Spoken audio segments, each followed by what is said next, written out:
ওইদিকে আরও বাজার রয়েছে, কাঁচা বাজার। এটা হলো গিয়ে ঝাউদিয়া বাজার, ঝাউদিয়া।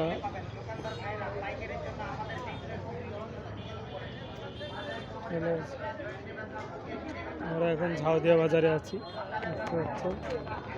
একজন তাল বিক্রি করছে, একজন তাল কিনছে।